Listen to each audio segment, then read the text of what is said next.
Okay, he said he thank God. How about ACN? How we doing? Okay, so I think ACN cannot talk now.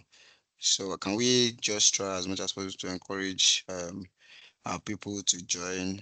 Probably just give like 2 to 3 minutes so that they can join us before we start the session, so we can have quite a number of people on the call. So can we do that very quickly before we start the session? Thank you.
All right.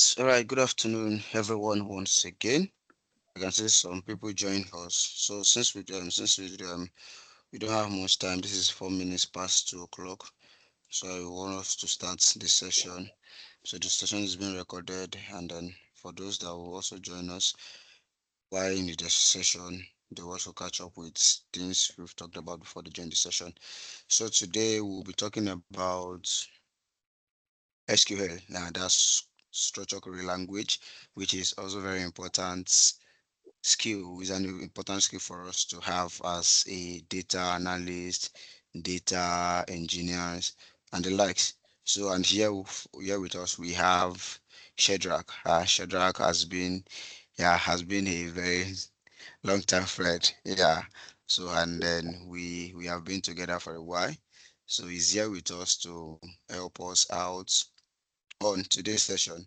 So as you can see, he's already sharing the screen. Hi, Shadrack.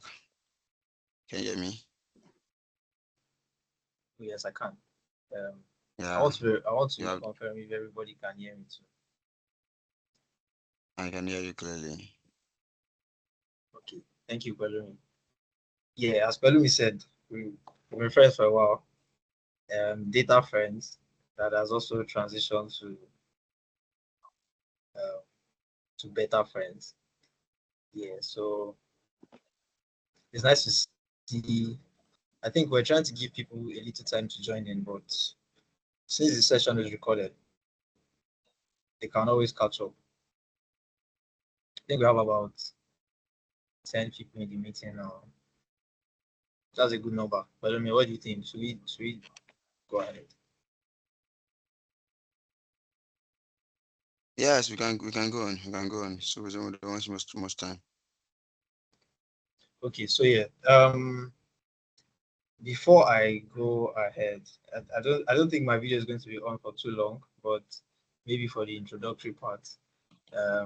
Also, I want to confirm if my voice is as clear as it can be, so everybody can hear me. Aside Pelumi, I don't know if any other person can confirm if they can hear me.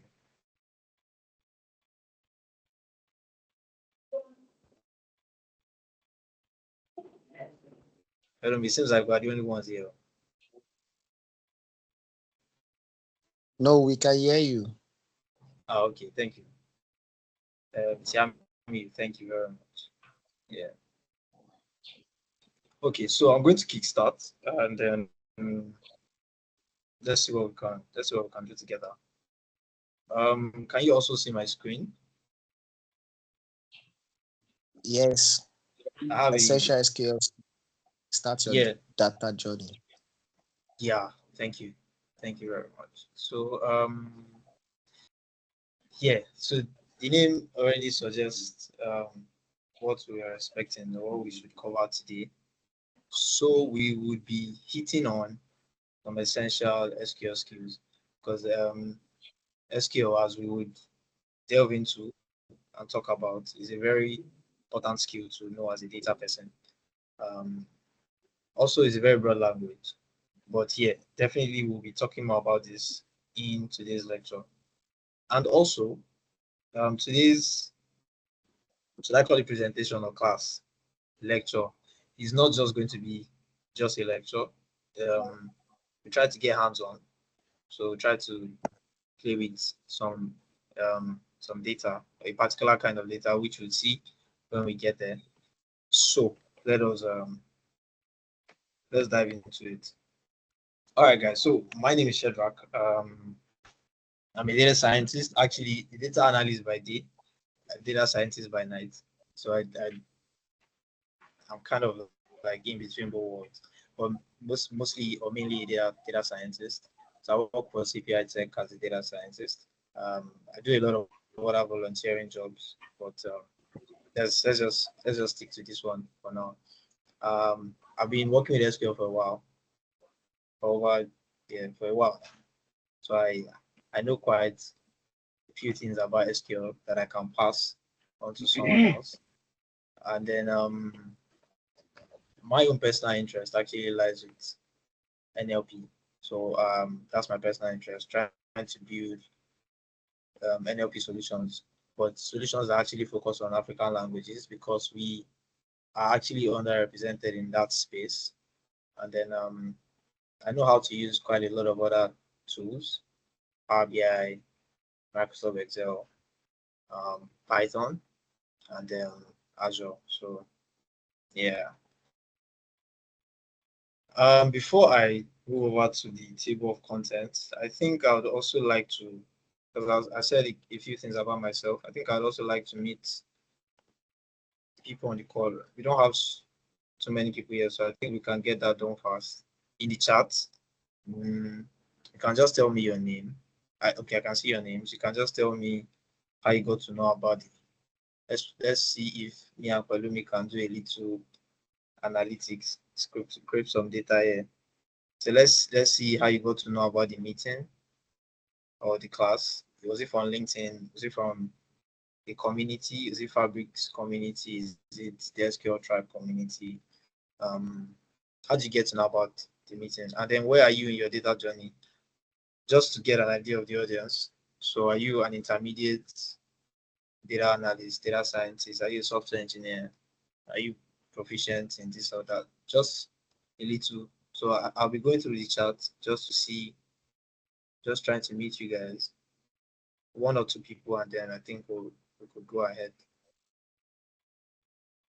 Okay, so I'm in the chat and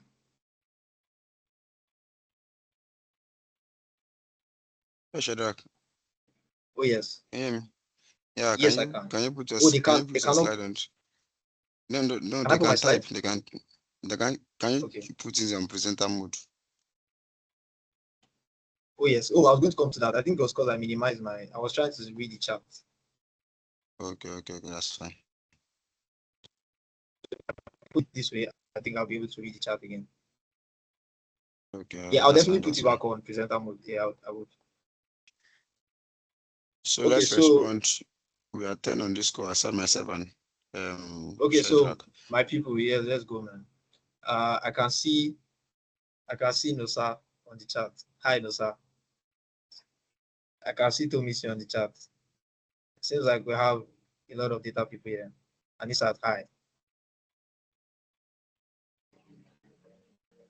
So I'm in the chat and I'm trying to say hi to you guys. So Tiamu, yeah, I can see your typing. You want to say something? Thank you very much.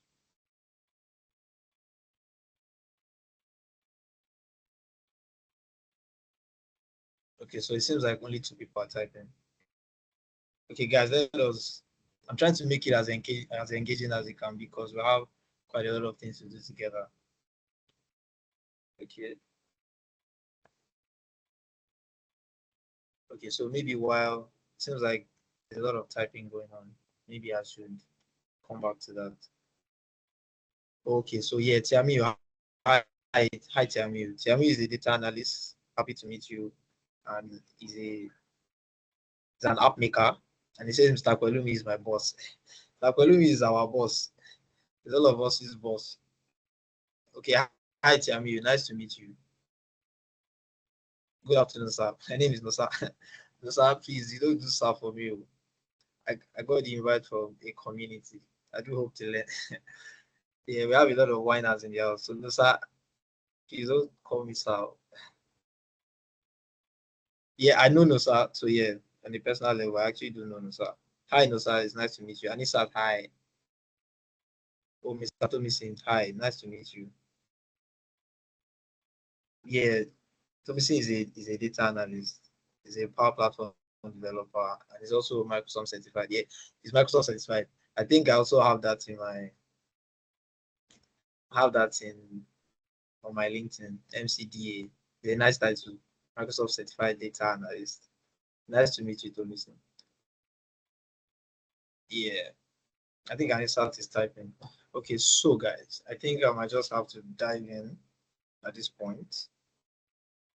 Oh yeah, I think I'll read Anisat's comment. Yeah, hi Anisat, I'm a data scientist.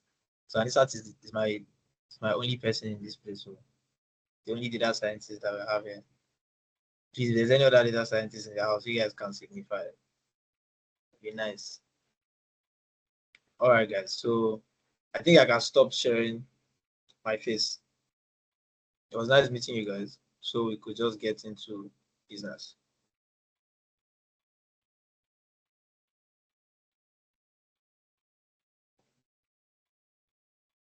Okay, so a few rules or a few ground rules just to make it easy for us.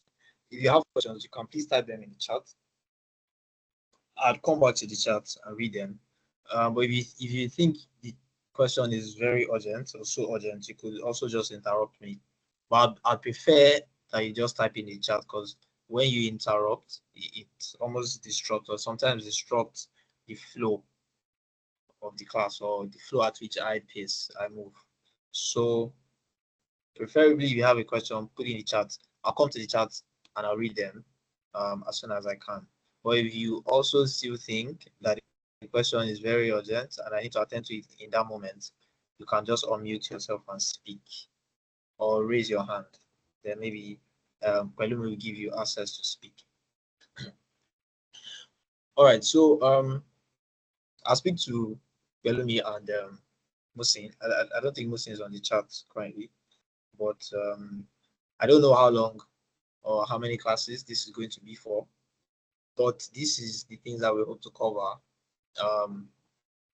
for this class, and hopefully there's another class, because this seems like a whole lot to do or to cover in the space of time that we have. So we're introducing ourselves to SQL, why we should learn SQL, um, SQL commands, SQL joins. We'll also be talking about aggregate functions, but in the SQL context or context. Yeah. So what is SQL? So you might be shocked to find out that this is a programming language. Some people argue and say it is not, but it definitely is a programming language. And whenever you want to manage relational database data, you would most times or most likely turn to SQL. So SQL is very effective because Sorry, Shadrack, I'm sorry to cut you, but your screen is not it's not changing. my screen is not changing. Yes, you're on the current slide I'm seeing is meet your tutor. So is it the same for everybody or just him? Yes, I'm seeing that Yes. also. Sorry? Who get that fine voice?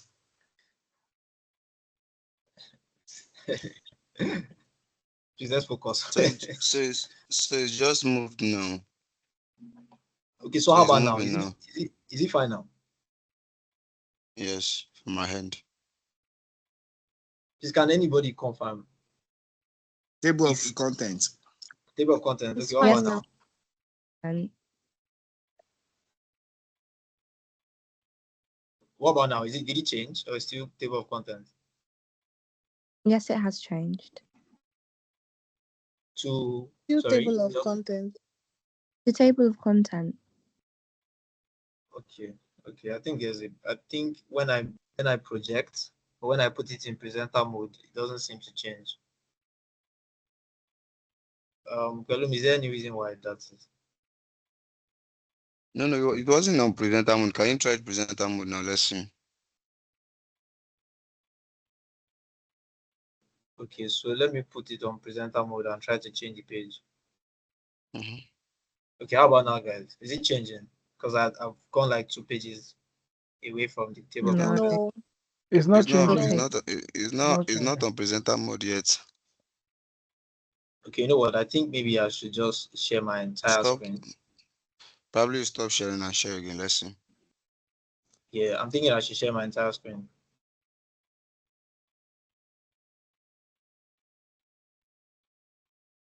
Maybe that would just help.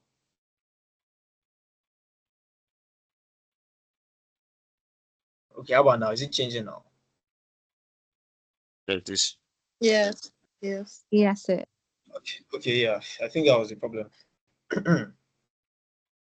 Okay. All right, let's get into it then. So yeah, I was speaking on this and I said SQL actually allows you to retrieve data effectively from databases, irrespective of the kind of database. It could be MySQL, it could be SQL Server, Oracle database, and the rest. But one beauty or one good thing about SQL is it will not just help you retrieve those data, you can also store them, manipulate them just how you like in your own preferred RDBMS. That's your relational database management system. So you might wonder why SQL, because it seems like there's a lot of tools out there, and then you want to be a data personnel, maybe a proficient one, and then they say you have to learn this and that, and you're like, how many tools do I have to learn? Do I really have to do this? But yeah, so you might find it interesting to know that SQL is a beauty. It's because it's first of all very easy to understand. It's like English language. It's like Python. I'm sorry, I know there are people in the house that feel like no, Python is hard. But it's just like it's as easy as it can be. It's like Python, it's just English. Selecting this from this, trying to do this and that. Can you read English language? Yes or no? If the answer is yes, I don't think you have a problem learning SQL. So it is easy to understand. And then because of the way SQL works with traditional databases, you can always access data directly. It even allows you to not just access them, take them, replicate them, manipulate them, audit them, play around with them, whichever word you think you might want to use. SQL allows you to do that with the data. Then one very interesting thing about SQL is you want to work with multiple tables at the same time. That's one thing that SQL takes or trumps over some of the other tools. You can do this perfectly with SQL, smooth, easy, fast. And also, if you maybe work with other tools like Google Analytics, the dashboard of Google Analytics, let's say you have a website that you want to quickly get information from, and it's saying something like how many people visited your site, maybe traffic-wise. So you could easily know that information. But SQL can answer more complex questions than even Google Analytics. You could go further and say, aside the number of people that have visited the site, did they come back? The people that have visited the site, did they come back? How many minutes did they spend on an average on that site? So you could answer more complex questions with SQL. So these are like the very interesting things that SQL can do. And then business owners too like it. They love SQL. They love people that know how to use SQL because they feel like their data is secured because the data is probably sitting in SQL Server with a lot of commands that you cannot break down, and it's not easy to access. So if you know how to use SQL and you can manipulate data with it, get data out of the database, you would always ensure data integrity by using SQL. So business owners like it. They also feel like the data can be accessed quickly. So business owners do not like when you say, oh, you want to use a particular tool that they are not so comfortable with, maybe because of the way they store their data. So they always feel like SQL is easy to access their data in the database. And the fact that data is easily shared amongst organizations or enterprise makes SQL also loved by business owners. Okay, so down to a little more serious business. We have quite a lot of commands in SQL, a lot of commands. But the basic ones, or the ones that I think are essential, because this class is covering the essential section. So the things that I think are essential, or are definitely essential, not just I think, like DDL, DML, DKL. So DDL stands for Data Definition Language, DML, Data Manipulation Language, DKL, Data Query Language. So these are like the broader part of it. There are a lot of other commands. I think there's TCL, there's TQL, I think. But those ones, you don't have to worry about them. Some of the commands, you might never get to use them, except maybe you are a data engineer or a software engineer, or you have a particular, or maybe a database administrator, because I mean, you know, in the data space, there's quite a lot of roles, and people find themselves in accustomed to the ones they fall in love with. So you might not get to use all of the commands, but it's good to know that some of them do exist. It's also good to know that even if you're a data analyst, data scientist, data engineer, database administrator, wherever you find yourself, it's good to know that some of these commands exist and you can always play around with them.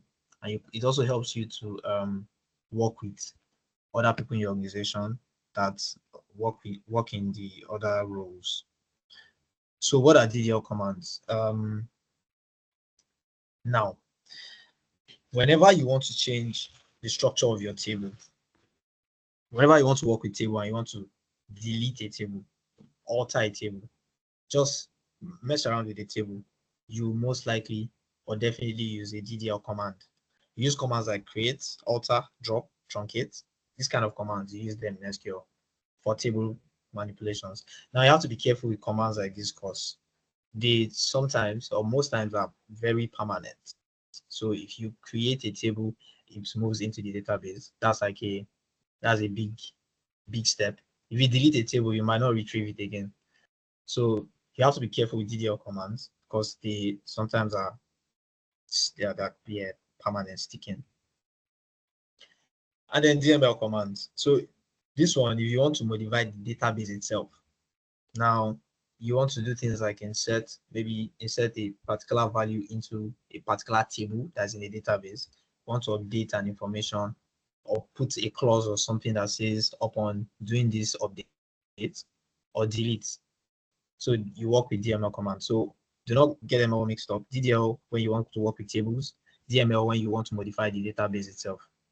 So, and the DQL command. So these are the ones that data analysts are like very familiar with, because you don't have to worry about the database itself or entering data into a particular table. You just want to manipulate the data from database as a data analyst. But irrespective, it's good to know that, like I said, other commands do exist. So in this case, for DQL, as the name stands, this data query language, you just want to query your data. You want to ask questions. You want to beat your data and get an information that you need. So you can, the most, should I say, some will say he has just one command, which is select, which I think is true, but some will say no, he has other commands with it, like the from. But the from is not really a command, it's a statement. So most times it's just the select that's the command, because that's the one that's saying these are the columns I want to retrieve from a particular table. So, but not to say the select command works by itself. It always work hand in hand with, like I said, the from, and then some other clauses like where, having, group by, order by, and so many other ones that we'll see if we try to get our hands dirty today. All right. Then we'll also talk about joins, or we're talking about joins. We'll get, like I said, not to worry, we'll get our hands dirty. I'll move to the Microsoft SQL server and try to play around with a data set. So we'll do that together. So we'll talk about joins, and you might wonder what joins are. So if you are very familiar with the data space, if you're maybe you worked with other tools before, you're not so new to the concept of joining tables. So if you want to combine rows from two or more tables, and you want them in a, maybe it might not be a temporary table, it might be a custom table, anyhow or any format you want it to be, you would always use a join clause for that kind of operation. But they have to be related. There must be a colon that relates both table before you can combine. You're not going to combine, um, let's say you have a bank data in your hands, and then you want to combine information from a department to another department, or customers information with staff's information, and then there's no correlation between them. You might just be going off point, and you might not even be able to achieve your aim because maybe there's no relationship. So relationship very important whenever you're doing joins. Just like this slide says, the whole purpose of join statements is so we can pull data from more than one table at a time. We have quite a lot of other of joins. In the broader concept, there's just the inner join and the outer join. But if we want to break it down further, most of the joins we do are inner joins, because we want to return records that have matching values in both tables. We want to answer some complex questions, so we take a table from this section and another table, and then we're like, okay, where are they meeting in the middle? Where are the matching rows? Let's pull that record out. So that's the join that is most times or mostly done. So it's called join, but it's really an inner join. So we have the left join, the right join, and the full join, but they are all outer joins. So those ones, if you have two tables, which I think I have an image here that helps understand better. So if you have two tables like in the left join, table 1, table 2, and you want to combine both tables to pull out an information, table 1, all the records in table 1 would be in your query or the results, and just the matching rows from table 2 would pop up. So in this case, you might be coming up with something called null values. So which I think every data person should know what a null value is, but just in case you don't know, it's very important you know, because you definitely run into them. Null values is the absence of data or a data value. Whenever you have a null as a field or a row entry, it means there's no data there. And this is different from 0. So please do not get mixed up. Null values are different from zeros. They are different from empty space. So let me give an example that might bring that a little home. So let's say you have a sales data right in front of you, you want to do some analysis, you have a 0, maybe for sales made on a particular product. 0 might mean in the context of that organization that somebody attempted to make a sale on a product, but maybe the sale did not come through or did not work out. While a null might mean that there was no attempt to even buy that product. So that's why you should not get them mixed up. Null values and zeros and empty spaces, they are not the same. So a right join also follows the same concept as a left join, but it's in the opposite direction. If you have two tables and you want to get a right join, you would combine them based on the relating colon, and it will pull the result of every record from the right table and just the matching record from the left table. In reality, people don't really use right joins. I don't think there's anybody that wants to do a right join because you can just use a left join. If you have a right join, or if you want to pull something from the right table, why not just put it to table 1 and then do a left join? So people don't really use a right join because it's just doing the same thing in the opposite direction. But that's not to say that does not exist. So you can always do that maybe on your own. A full outer join. Now I think this is the funniest because in reality you would most likely not do a full outer join because this is just returning every record in table 1, every record in table 2, and even the matching records. So most times it's like, okay, why are we doing this? But that is not to say that this does not exist, or there might be a particular use case where you want to do this kind of operation. So these are the kind of joins that we have in SQL when you want to combine tables. And then this is the syntax for SQL joins. So you use the select statement and you specify the columns that you want to see. Then use the from statement and you specify the table that you want to get those columns from. Then you use the join, and then you also specify the second table where you want to combine table 1 and table 2 together. Then you have the on statement. So that on statement is the one that establishes the relationship between table 1 and 2, that says, okay, this is the column that relates, or this is the relating column between 1 and 2. Because if this does not exist, if there's no relationship, then we cannot go ahead joining these tables or pulling off the records that we want to get. Also, aggregate functions in SQL, very interesting. Again, most of these concepts are things that are peculiar across other tools. If you work with Microsoft Excel, Python, and I think Power BI, yes, you could do this in Power Query too. So you can do all these concepts. They still work. So an aggregate function is a function that you would use to perform calculations whenever you have like a set of values. So aggregate functions will always give you a single value. I think we know that already. So you could use this very importantly to combine maybe in your join statements. So this is where it gets interesting, that you can answer very complex questions with SQL, because you could just be joining 3, 4, 5 tables and then pulling off information that do not even exist in the original database. All right, so we have quite a lot of other aggregate functions that we would speak on.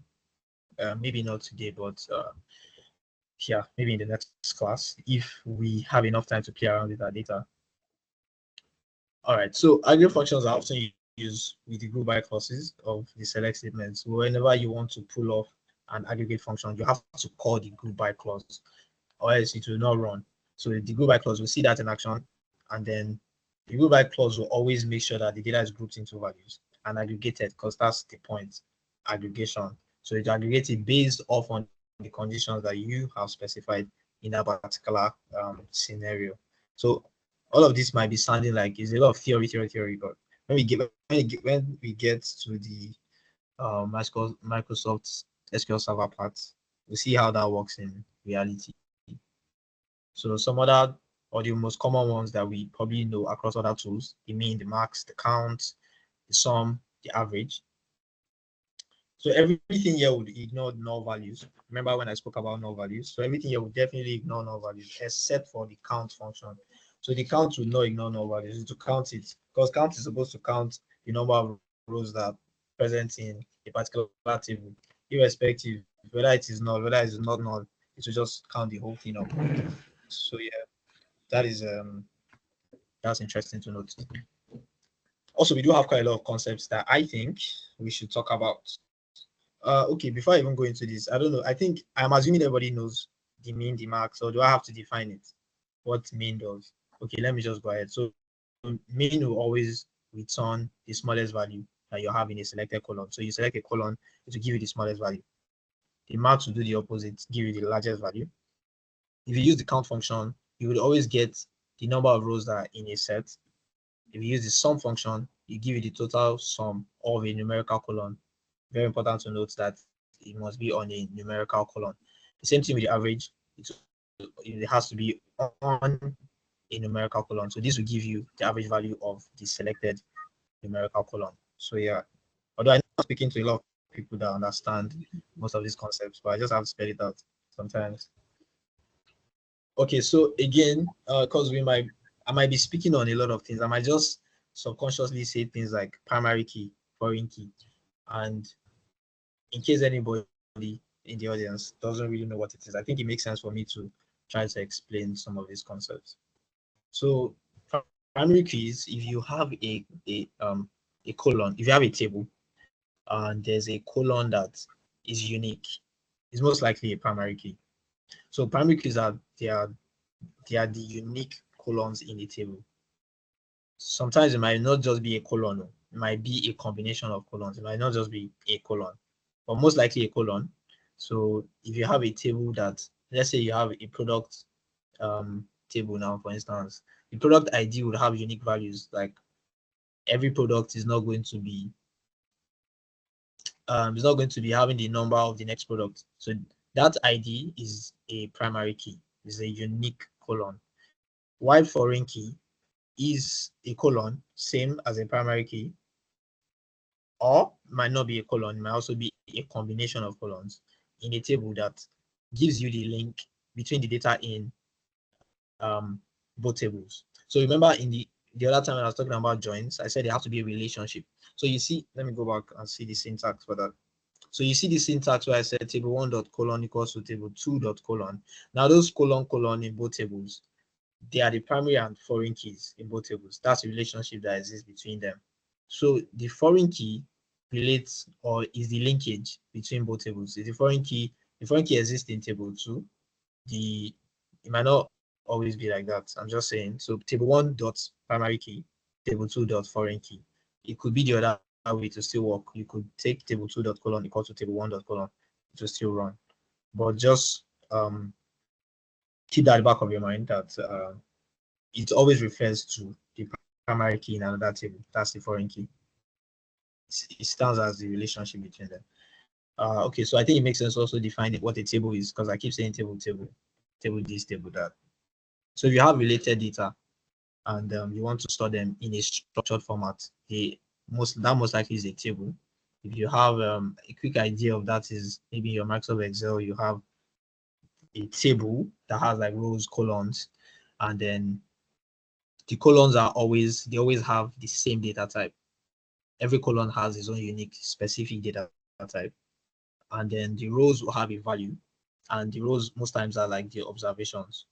So if you have something that looks as structured as that, because not to delve deep, but we have structured and unstructured data, which I don't think I want to talk about now.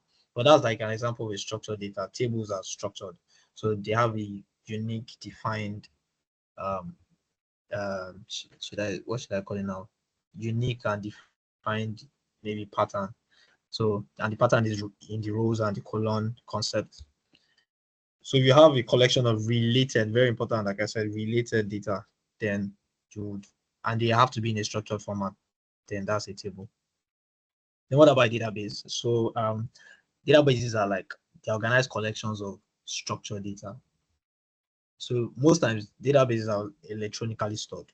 Not to say that some people in the past might not have tried to store database physically, but yeah, they're most times electronically stored in a computer, and then they are also managed by DBMS, like I mentioned one time. So in a database, you have other things. You have a table, you have multiple tables, you can have other things like objects, you can have views, you can have indexes. You can even have store procedures. So those are things that can be present in a database. And RDBMS. So me, I'm working with the Microsoft SQL Server today. That's my own preferred RDBMS. Our partners or our sponsors today, D Brown, they are Microsoft partners. So, but that's not to say that you could not also work with your own preferred SQL Server. You might be working with PostgreSQL, uh, but I will be working with Microsoft SQL Server today. So that's an example of an RDBMS. RDBMS is they help with storing data, pulling them from like a database, formatting the rows and the columns. But we have to use SQL, and that's why we are learning SQL before you can do all of that. So what else? Okay, there's index here. I can see index. Now, if you have like a database, there's is most times indexes are called objects. And let's say you want to you have I'm trying to make this as understandable as it can be. Let's say you have like a data that is always a colon that's always been called upon. It's always been used, it's always been searched, it's always been retrieved. So you might just want to improve the speed of retrieving that particular data. So you would always or most times create an index for that so that it will be easy, or you can improve the speed of retrieving a particular data that is always being called upon. But this most times come at the cost of, because when you're learning or when you get into data space, at the basic level, you'd always worry about the tools. I want to learn SQL, I want to learn Python, I want to learn Excel. But then when you get into the intermediate and the advanced level, you get to worry more about some other things. How fast can I pull a colon from a large number of database? How can I save storage, data storage? So these are the things that you consider. So if you are using an index, maybe because you want to increase the speed of data retrieval, you also have to worry about the cost of additional storage, because this will definitely increase it, and even maintenance, very important. Yes, I think I've been speaking a lot. Sorry, please, I don't know if we're still on the call. Is anybody still on the call and they feel like I should go ahead? With you. Or maybe I'm talking too much. Okay, We you're with are me. with Thank you. you. Thank you very much. So views, also views are like they're like virtual tables, but they are not they're not necessarily they're not necessarily a real table, but they exist based on the set of SQL query that you specify. So it does not really store the data. Whenever you create a view, it does not really store the data itself. It's just there like a temporary virtual table, so to say. Okay, I wrote common procedures. I think it was a mistake. It was supposed to be stored procedures. So stored procedures are just SQL codes that you save because you want to always reuse them. So you can write multiple SQL statements in a stored procedure, just so you can always, maybe for things like data validation, or you want to manipulate, or even do some complex business logic that people can always reuse. So that's like a stored procedure. I should correct that. It should be common procedure. So I think the last three that I have here to talk about are triggers, normalization, and transaction. So it's important to know what this is too, because if you have like a special type of stored procedure that we spoke about the previous example, and triggers, I don't know if I think we have people here that work with Power Apps. They might have an idea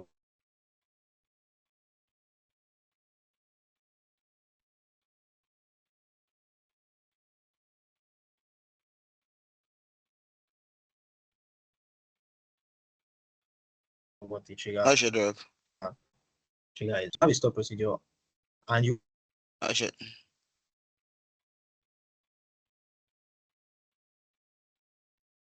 Sorry, is it a limit that is not changed, Shadrack? No, I'm Am I not the only hearing from one? my end. No, no, no. Same. Please Okay, start thank you. calling me. Okay, thank you. Tell me. Hi, Shadrack, can you hear us? Or can you hear oh yes, me? I can. I think Yeah, we lost you for a moment. Spelling trigger.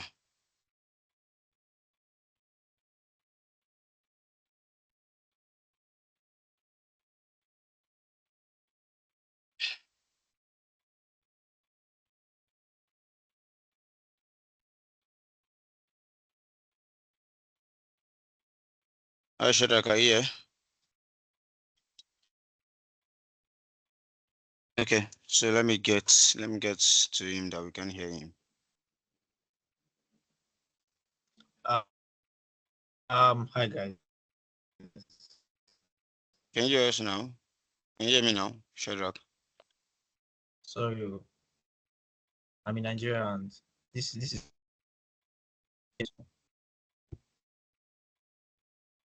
Please can you confirm you can follow me? Yeah, I can hear you, but can you hear me? Yes, loud and clear. Okay, we Can lost anybody also lines. confirm if they can hear me? Yeah, very sorry. We can. Yeah, we can. You can, Abby. Thank you very much. Yeah, I This can is hear when you. they say thank you. This is when they say Nigeria just happened. Yeah. Anyways. All right. So triggers. I think I was trying to explain triggers before I had the disruption in network. So triggers are like special types of stored procedures where you want something to happen automatically if something happens in the database. Let's say somebody runs an insert something into the database, it just triggers a series of operations. So I think I was saying we have people that probably work with Power Apps here, so they might really understand what that is.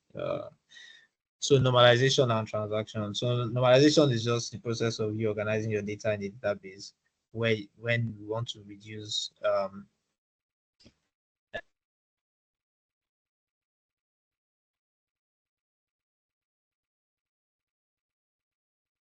what's the word?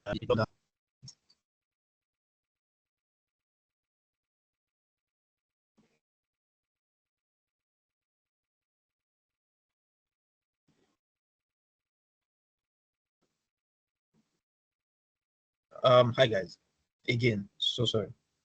So if you want to reduce redundancy and you want to improve data integrity, you would always talk about the concept normalization. Then transaction, which I think is the last one before we play around, is a sequence of one or more SQL operations that you can just treat like a single unit of work. So this one also definitely ensures data integrity, but I think it has its own procedure. There's a thing called the ACID property, which might be a little, yeah, let me not say advanced, but maybe not so necessary for this context. So, but the acid property is like an acronym for atomicity, consistency, isolation, and durability. Yeah, so I think this is like the end of the slide before we get like our hands dirty. So I'll be taking questions at this point before I proceed to my SQL server. So do you have any questions? So yeah, I do have like a very shameless plug of myself. If you want to reach out to me, maybe to ask any question in any regard, but like data related, please. You can reach out to me on LinkedIn and on Twitter. I'd be I'm always willing to respond and speak on data related topics. And maybe if you want to collaborate on something, whatever it is, you can reach out. So, but then, is there any question before we get our hands dirty? Before I move to SQL Server, any questions so far? I have a question. Okay, I think this was the person telling me was saying who has that nice voice. You can ask your question. Thank you very much. So can you introduce yourself? I don't think I quite know who's talking. Oh, hi. My name is Telia. I'm Okay. an aspiring Power BI developer. Okay. So I just wanted to know, how long does it take to grasp the essentials of SQL? Because there's a lot of like courses that are out there or training that says you can learn it in like 2 weeks. Some say a month. So I just want to kind of get from your experience, how long does it usually take to kind of be solid with the essentials for like an interview or stuff like that? Okay, so thank you very much, Tehila, for that question. So that question is into two parts. One, which I think is the broader answer, is that learning never stops. Even for me, that I have been working with SQL for a while, I'll tell you that I still sometimes try to use Stack Overflow, try to Google some things. So learning never really stops in the data space. There's always a concept, there's always something to learn, there's always a new problem you encounter on the job that you cannot maybe resolve, and you might have to speak to an elder in the data space. But that is not to say you cannot get a hang of it as fast as you can. Now, also, we have people, like you said, that will tell you, learn this in 2 weeks. I do not think that is possible. Learning SQL in 2 weeks sounds very, very impossible. I think learning any tool in 2 weeks is even unrealistic. So based on my own experience, I think it might take you a while. Say it depends on how fast you can learn. So I do not put like a constraint and say I said this, but it really depends on how fast you can learn. But on an average of 3 months, you should be a master, or you should get a hang of both the essentials and the advanced concepts. Because there are advanced concepts in SQL, like the Windows function and some other crazy functions. But to get a hang of it, I'd say 3 months, you'll be fine. But that is also dependent on a lot of factors.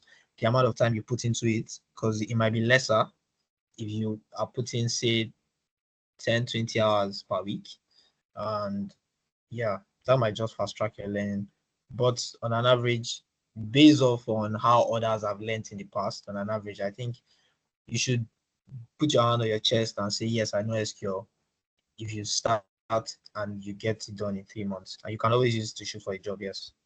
I don't know if that answers your question perfectly, Tehila. Yeah, hi, it's Telia, by the way. I wasn't sure if I mispronounced all the signal. I'm very sorry. Telia. Okay. Telia. Telia. Okay. Sorry, Telia. Where are you joining us from? Because it seems I'm not sure. I saw your introductory part of the class where I was asking where we are all joining from. Oh no, I joined late because the link kept sending me to somewhere else, and then I had to go into LinkedIn and find the actual post. So that's when I joined. But yeah, I'm joining from the UK. Okay, that's nice. That's good to hear. How did you get to know about this session? Was it on LinkedIn, Twitter? Yeah, it was on LinkedIn. I might mispronounce, but I think it was Oluwapemi. Oluwalemi, I think. I'm not sure. But I joined Okay, one of yeah. the cohort before. That's most likely Pelumi. Yeah. Yeah. So that's how I found you guys. All right, it's good to have you. It's good to have you. Thank you for joining. And every other person that also joined after we had the introductory parts. Good to have you guys. I'd introduce myself. I think I turned on my camera at the point too. But yeah, so about to get our hands dirty, guys. Let me see if there's any other thing here. No, there's nothing here. It's time to get to work. So sorry I had to use this image of somebody getting their hands dirty, but it looked like I don't know if this is a kid or a grown-ass person, but yeah. And the person is really sweating. Hopefully we don't sweat when we try to play with SQL. But yeah, it's time to really get our hands dirty. So I'll be opening up my server now. Yeah. So guys, I don't know if we're up to the task. Is there anybody on the call that has like their own SQL server on their end? Or we're just here to watch me play with this. That's also fine. Anyone is fine. If there's anybody that has this open up on their end, you can just also code along. I don't know. I'll speak to Pelumi and maybe Musin. I really don't know if Musin is on the call, but I'll speak to them after the class. If I can, it's fine with me. I could share my slides. If it is fine with Pelumi, I could share my slides. I could also share my SQL file with you guys so you can see some of the codes written in there. But that's entirely up to Pelumi and Musin. So at that point, so yeah, I think we could do some. So let me see if I could open up something. So this is like a very simple example of a DML command. And this, remember, DMLs are for databases. So this is straight up saying the database should be called bike store, which you can see right here on the left hand side of the panel. And we had a lot of DML commands here saying insert into this guy the the value should be this, and a lot of that going on here. So which I don't know if you should worry about this, but I just wanted to quickly show you what a DML command will look like if you're running this from your database. A lot, it's quite a lot. Then also, let me quickly show, I think, a DDL command. Yes, so this is an example of a DDL command where you're creating a table. So remember, DDL commands would work for table manipulations. So if you open up the database, you would see the Backstore database. You would see that there are quite a lot of tables. They're loading up. There's the production.brand table, production.category table, production.products, production.stock. There's the sales.customer, quite a lot of other tables. I think there are about 9 tables, if I am not mistaken. 9 or 10. But then we had to create 2 schemas. I'm sorry I didn't define what a schema is, but we have to. So schemas, they are just like organization of tables that are related. So we have 2 schemas here. That's the production schema and the sales schema. So we have tables that are in the production schema and tables that are in the sales schema. That is not to say that we do not have an entire schema of all the tables related to each other. So yeah, this is just a very quick example of what a DDL command would look like when you're creating a schema and also creating tables in those individual schemas. I don't know if I should go ahead to explain this because of my time, but very quickly, let me pick one of them that has, okay, let me pick this one. So if you're creating like a table into the production schema and the name of the table is products, we have the name of the column, same product ID, product name. So the product ID in this case was setting an integer data type that is saying it has to be this integers. Those are the only values that are allowed. Then the identity is also saying we have to make sure that this identity is going along with this 1 and 1 in the bracket. So the identity is saying the integer values in this product ID should start from 1 and it should increase by 1. So start from 1, incremental value 1. And also we specify that that is the primary key because unique values. So the product name, another colon, the var char character is a variable character. In Python, we call it a string, but we're using, you could use just a var character or a char character, but saying a var char character is because we want to specify the length. That's a limit of what can be allowed into that product name colon. So and it is 225. So now we specify that not null values. We don't want null values in that column. It's not allowed. So brand ID, the same, integers, small integers. Small int here means tiny, or tiny int could mean very small integer values like 1 to 1 to 1 to 1 to. We have decimals here, starting from 10 and to a decimal point of 2. Then we also have foreign keys, and so we're specifying that the product table, as much as it is a primary key, it could also be a foreign key to another table. And the table in this case is the product category table. And it will be a foreign key on the category ID columns. And it could also be a foreign key to the brand ID, to the brands table, and the column that would take on the primary foreign key role will be brand ID. So the on delete cascade or on delete on the update cascade means that if there is a deletion in the category table, it should cascade to this table. So that means it should reflect. Then if there's an update, it should also reflect on this table. So that's what all of this is: on delete cascade, on update cascade. So I'm not going to go ahead and explain each and every one of them because this is a simple example of what a DDL command would look like when you're creating a schema and creating tables in that schema. All right, so I think it's time for us to try to, before I try to play around with the data, what I wanted to show something. Yes, so I wanted to show us a diagram. So this is a schema diagram, although this did not exist in the database when I imported it, so I had to create it. But that's not to worry. I don't think I can go ahead to show us that. It's not a long process. Shadrack. Yes, boss. Yes, boss. Yeah, we can see the schema. I don't know if it's still from my hand. You can't see the schema. Hi guys, nobody can see Yes. the schema. I can see the schema actually. Okay. Okay, probably my network then. Is there any other person that can see the schema? I can. Okay. Okay, I can Mr. see Colin, it. it might just be your network. Okay, thank you guys.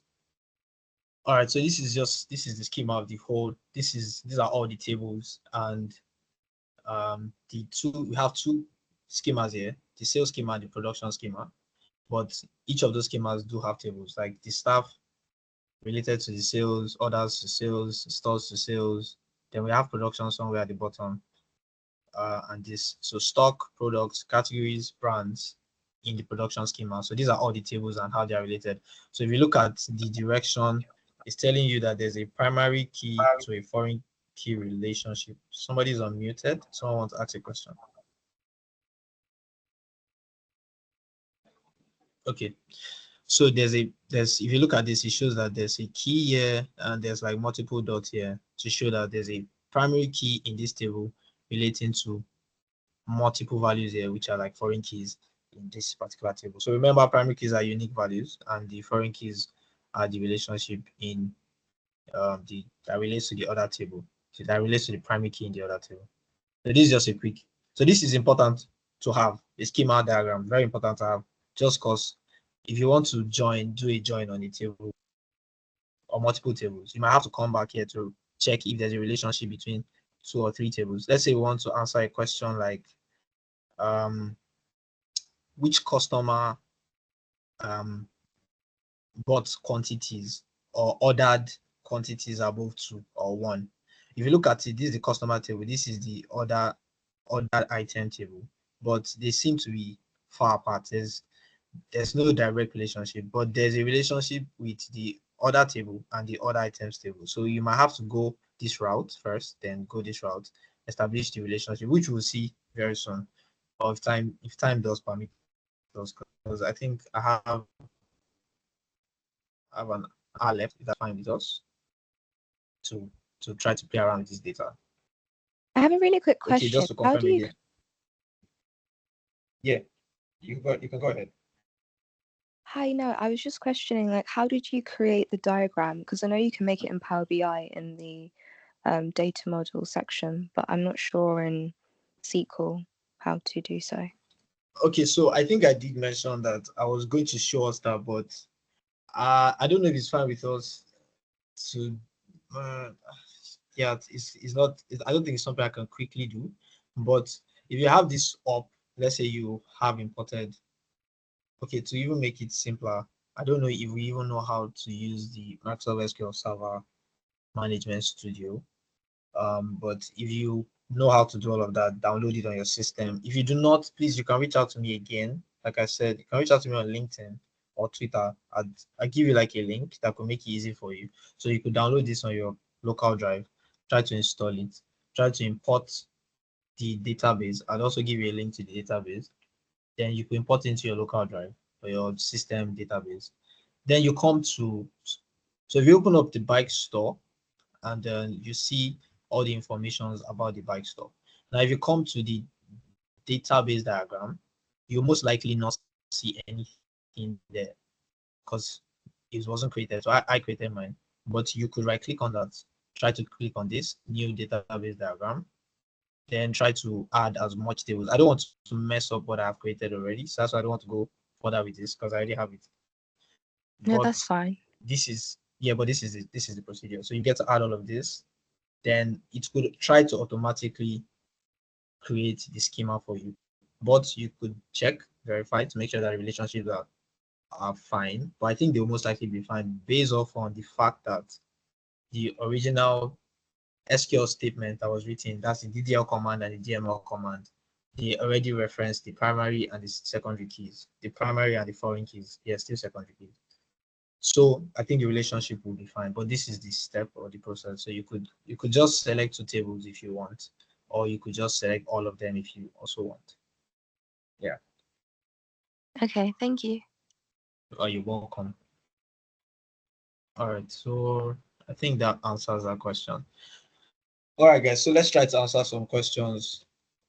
All right, that's fine by us though. So let's see how much we can do before we. All right, so I have like a series of questions that I wrote that I think we could use to play around this data. It's quite a lot, but yeah, let's see. Let's go. Let's go. So if you want to, first of all, make sure that you are in the bike store. This is a very common mistake. Make sure that you come to the left-hand side and you are in the bike store, because there's quite a lot of other database that you might be having. And if you try to run your query, to not give you a result because you're not in the bike store database. But I am in the bike store database. Just had to point that out so you don't run into that error or mistake.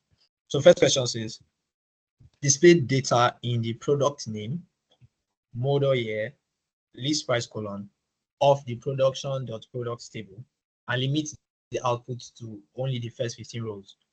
All right, so let's do this. So if you want to do that, so the question is very clear, straightforward. We just want to see the first 15 rows. Let's say your manager is saying, please just give me the first 15 rows of the products table in the production schema. And I want to see the product name, their year, that's maybe the year they were produced, or yeah, and then their prices. So what you do is you write the select statement, and then you say select top of 10. Then you specify the columns that you are asked to specify. In this case, product um, product name.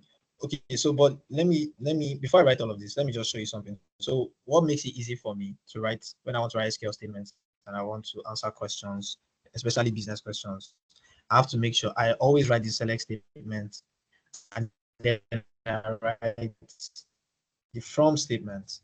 And if that's all, I could stop there. But if I'm to combine tables, then I write the join. Then I also specify how I want to join it on. So when I spell it out like this, I have a clear direction where I'm headed. You might not work this way, but this is how it works for me, and it's easy that way for me. So in this case, I'm just going to write the select and the from statement, because I know I'm just pulling 3 columns from a table. So what I do first is I try to specify the table. And I say, in this case, we are going to the production schema. And in the production schema, I want the products table.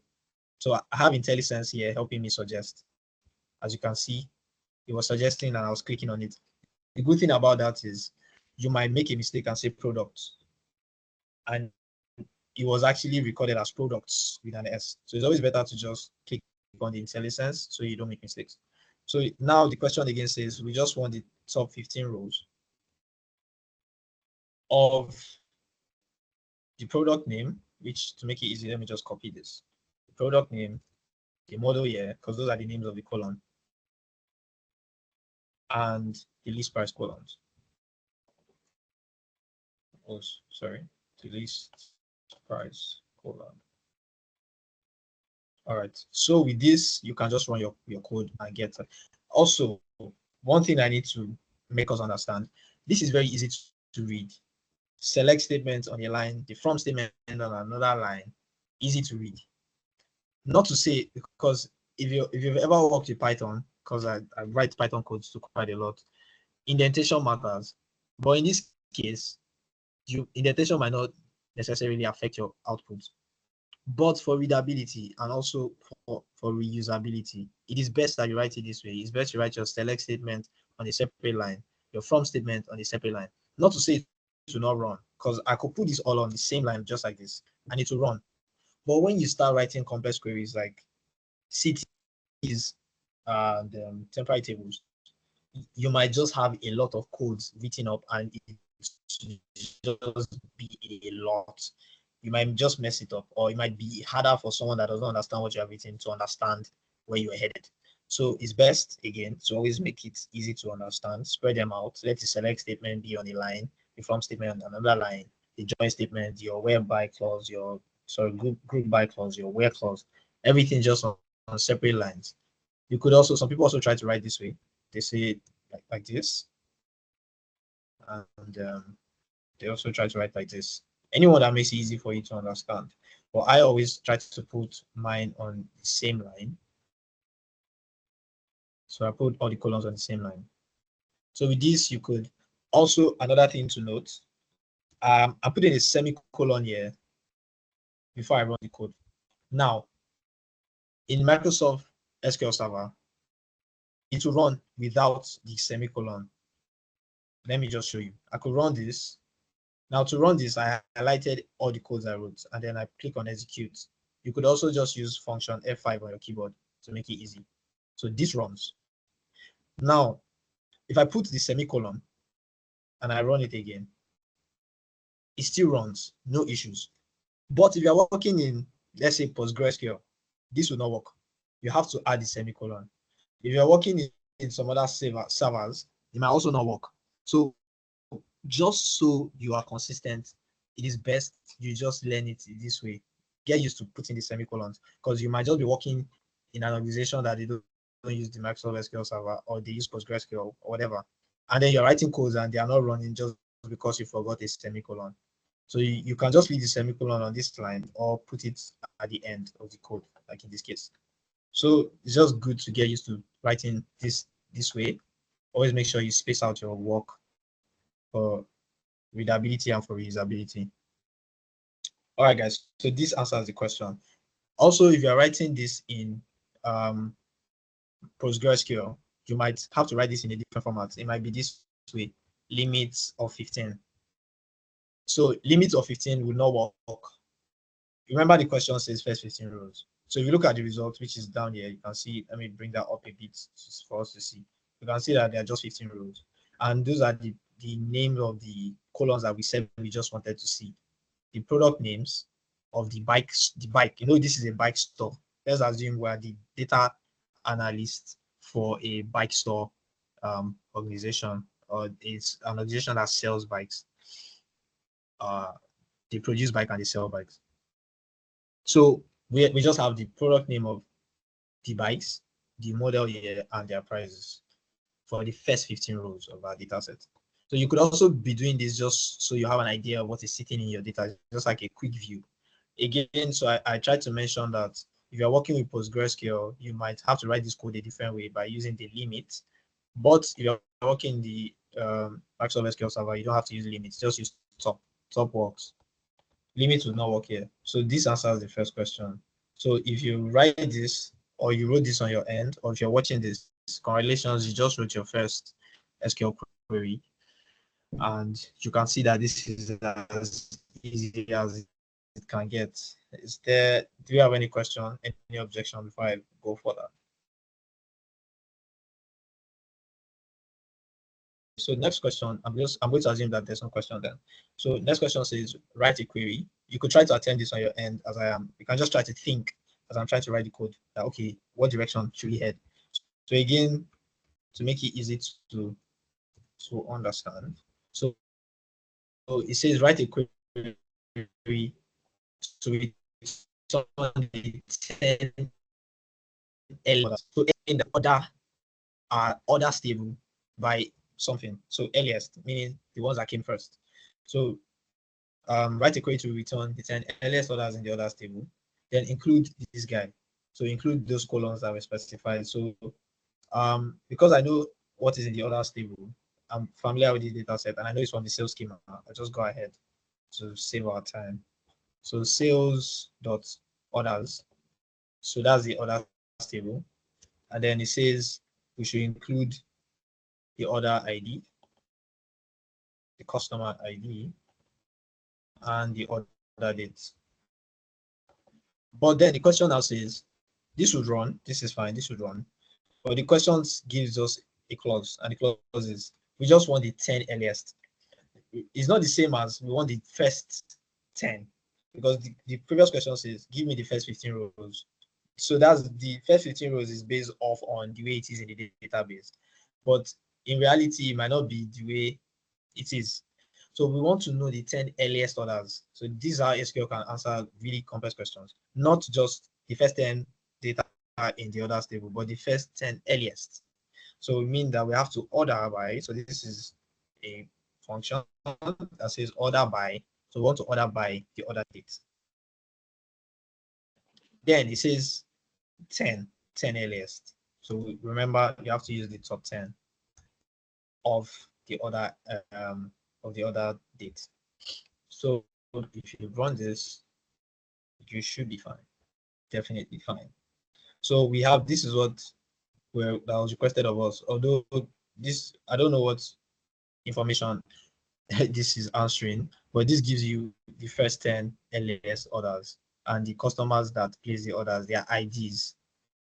So I think the operation of this business started in 2016. So 1st of January 2016, somebody had already placed an order for a bike store, a bike from our organization or from our store.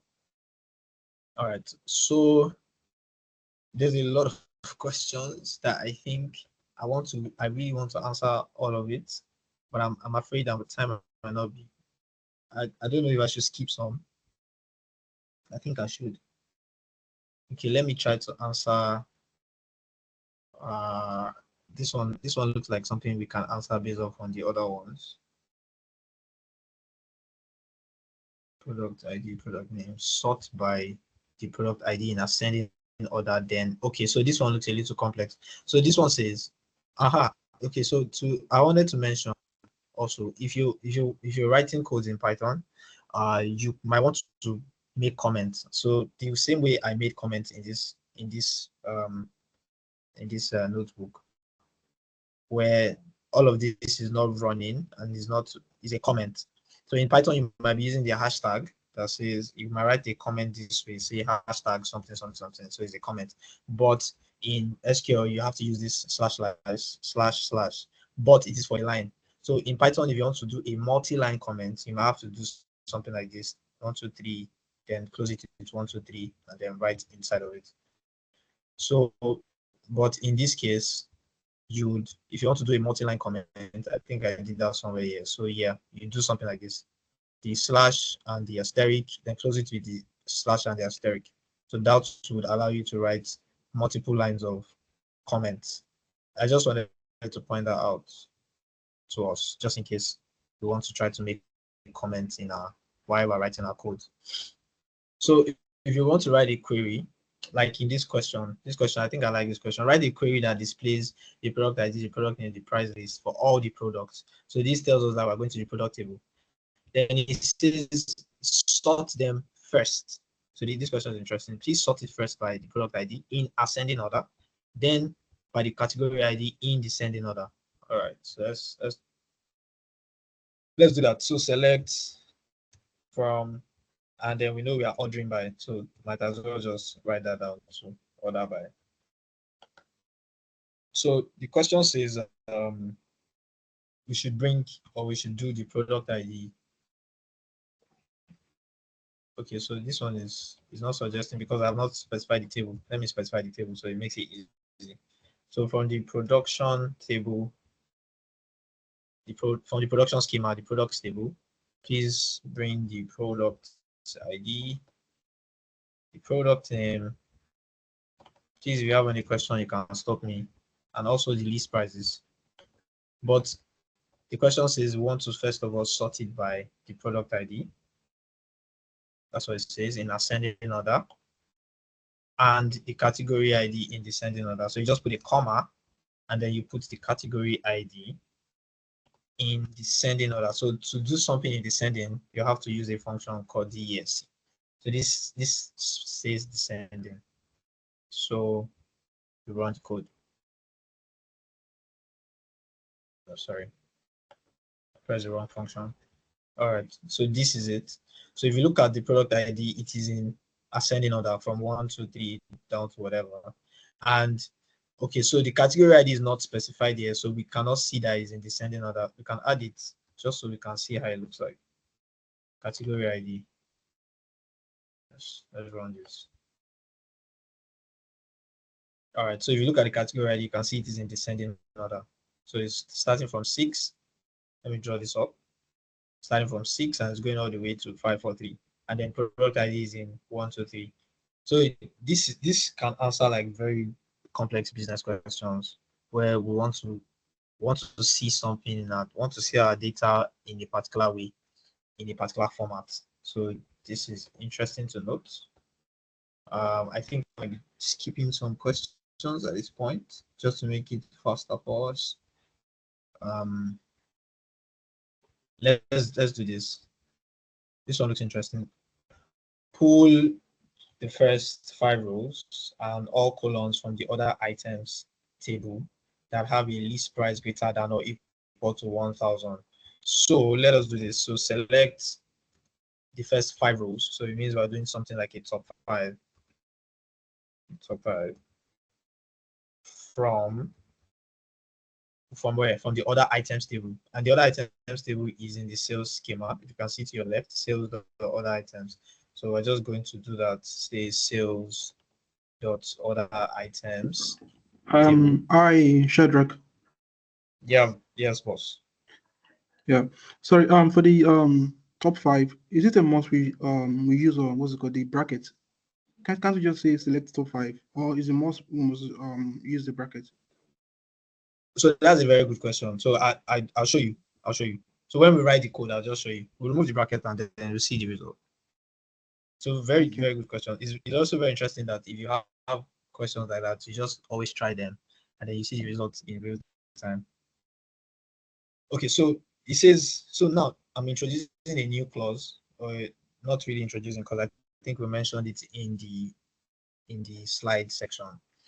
There's a where clause. So where is always used when there's a condition. Now, if you look at this question, it says pull the first 5 rows of all columns from the other items table, which we have done, sales the other items, that have a list price. Now, that is a condition.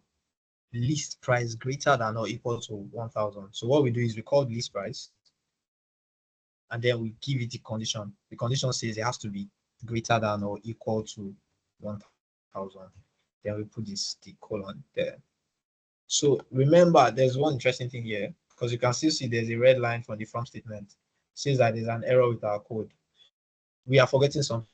It says all the columns. So if you want to put all columns in the table, you have to use the asterisk. So the asterisk will pull all. So you can see that the error line has gone off. So we're fine now. We could run this, and this will give you our results. So we get to see the top 5 of items that were ordered where their prices were greater than 1,000. So this gets we get to answer it. Maybe there's a reason why we are trying to check this to know, okay, the top 5 of items that were ordered and they were greater than 1,000. So this is interesting. And yeah, the question somebody asked. Sorry, I don't know what asked that question. But can they see the result? Yeah, Sorry. I'm the person. Sorry. I'm the person that Oh, asked okay. the question. Oh, that's fine. Okay, so you can see it. So it works irrespective whether the bracket is there or not. So sometimes some of the things we do or the actions we take might not just be for, it might be functionality, it might also be for readability. So Okay. yeah, so that answers the question, I guess. Thank you. Yeah, you're welcome. All right, so let us try to do some other operations. So we've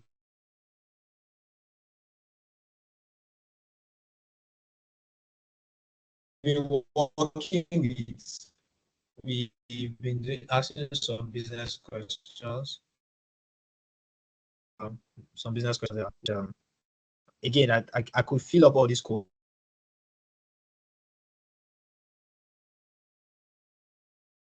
Share them with us if that's fine. Yeah, we're close here. That so can you hear me?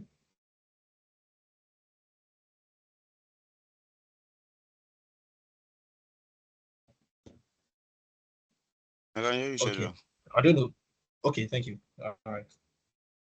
Okay, so we had a where clause here that I added, but it was for a numerical column. So the list price is a numerical column, and I think I want to show where you can use the where clause without using a numerical column. So let's say we want to select all the products. So all the columns are in that table.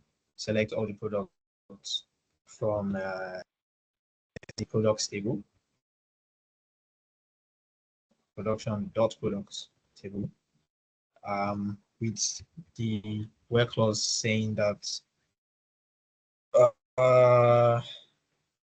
so first of all, before I don't want to assume, let us see how the data looks like.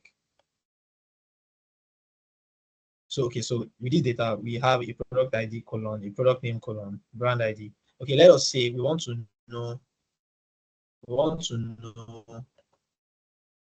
where we want to see the product for a product name that has 2018 in it. Because it looks like the product name, they all have like their years, maybe the years they were produced attached to them. So let's say we want to get something like that. So we'll add a conditional statement that says where the product name, that's the product colon that we're trying to play around with. Where I just introduced a new keyword, like. So like is always used when you want to this kind of like is always used when you want to mess around with your data, but for like a string format. So you want to work with strings. You have to specify and say this. So this is a what's it called now? There's a word for that thing. Quote. Yes, I think it's called quotation. So you have to use a like. So like what like does is saying like would work for strings. You know, if you look at where I use the where clause for list price, I didn't use anything like because it's a numerical colon. But when you want to work with a variable colon or a string, as you most likely use a like keyword because that would help you pull the data that you want to get. So you could do something like this and say where the product name has 2018 in it. So now I want to search. I'm sorry if this might get a little complex, but I want to search for, because like I'm looking through the data and I can see that they all have their years attached to them, 2016, whatever. But I want to know the one for maybe just 2018. So I want the product name where there's 2018 attached in it. But I could notice a pattern that says 2016, the year seems to be at the end of the product names. So I could say I'm going to be introducing a special character, which is this. This. Please do not get confused, but this special character, what it does is it is standing in place of whatsoever might come before what you're searching for. So if you look through this, let me break it down again. I did a select asterisk that says I want all the columns from this table. But then I want to pull the product name that has 2018 in it. But then I don't want to be searching through because I don't know of them and I cannot be specifying each of them. What has 2018 in it? Then I checked through the product name and I saw that the years seem to be appended to the end of the product. So this percentage sign, what it does is it is saying ignore anything that comes before it, irrespective, but just make sure that it is ending with 2018. So if you run that, all the product name here, they are just or is before it. It's a question. Now that is not to say that you cannot for a string value. So let us say we have let's go to the customers table. So I'm going to write in another statement here. Select all the columns from the customers table. So the customers table is in the sales.customers. So if you run this, you see all the information of our customers. But let's say we just want to, although I can see Deborah here. So let's just say we just want only the information of people that their first name is Deborah. So what we could do is we could just come and write that same where clause, because remember where is a conditional statement, and we say where the first name is equal to Deborah. Now you see that I did not use the like operator. Again, it will work if you decide to go ahead with the like operator, but this is just to show you that this can also work. You can use the equal to sign even if you're working with a string or a variable character. So if you run this, the table changes to reflect only Deborah's information. So this is interesting. You can even do multiple just in case you want to play around with this. Take it up and say, let me just copy that code and say, I don't want just for Deborah, I want both for Deborah and I think when we run sorry, just to check, although I do know, I think I have an idea of another name that is in that data, Kasha. So you could do this. I'll say, I don't want just Deborah, I want Deborah and Kasha. But now, if you want to add multiple information or do like a search, a conditional multiple information, you will not use the equal to sign. I'm introducing a new keyword now, and it is in. So this one works when you want to use multiple. So if you run this, you get to see there's no first name with there's really no first name with Deborah and Pasha. That's not possible.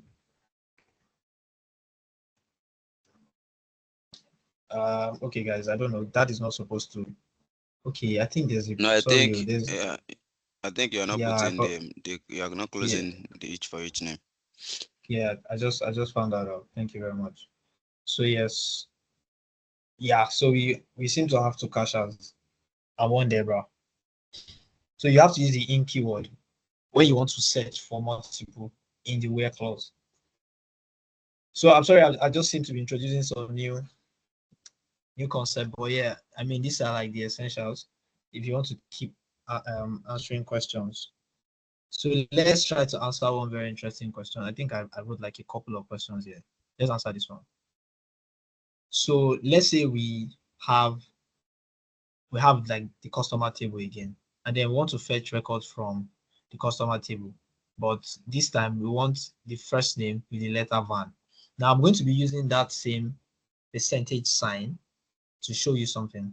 So let's say we do select from where, because we're doing like conditions here, and then this. So this is just, again, this is just my own way of making it easy for me to know where I'm headed. So the question says to fetch records from the customer table with first name. So we want to see the first name, but for people with the letter van, it shouldn't be letter. Should it be a letter? It should be the word. Van is not a letter. Okay, so just in case for any reason, your manager is saying, please give me the names of our customers that have van in their names, that has van in their first name. Sorry, I might make a little joke here. So if you watch football, there was a time before maybe football lost the source now. You could see like the Netherlands team of those days. The Netherlands team of those days, they used to have a lot of vans in their. You have Van Nistelrooy, Marco Van, Boston Van, this Van that. I think there's a Van der Sar, if I'm not mistaken. But yeah, so we had just Van Persie. Thank you very much. So Yeah. we have a lot of vans existing in that team. So maybe for any reason, your manager just wants to know all the maybe people that are from Netherlands that are customers. So he's like, okay, you know what? Give me the name of customers that have vans in it. So what we do is we say select.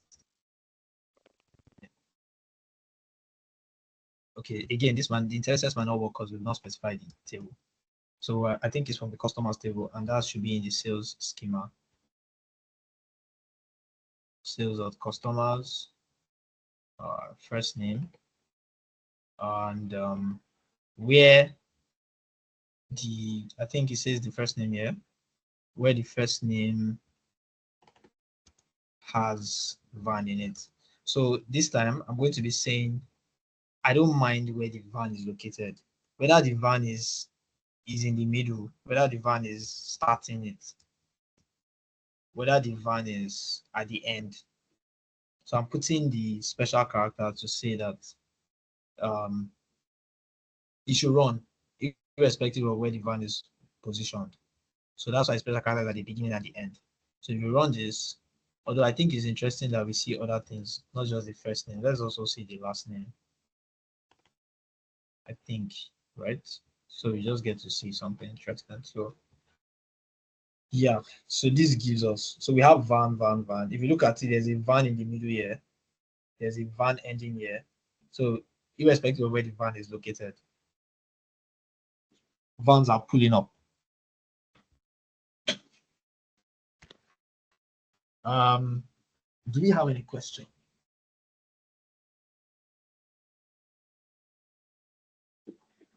Is there anybody that finds this concept a little foreign? Any question?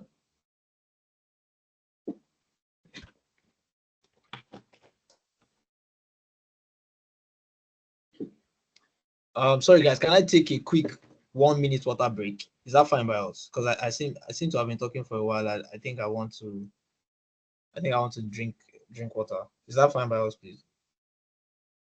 Go ahead, boss. Thank you very much. So can I ask my own question from that end?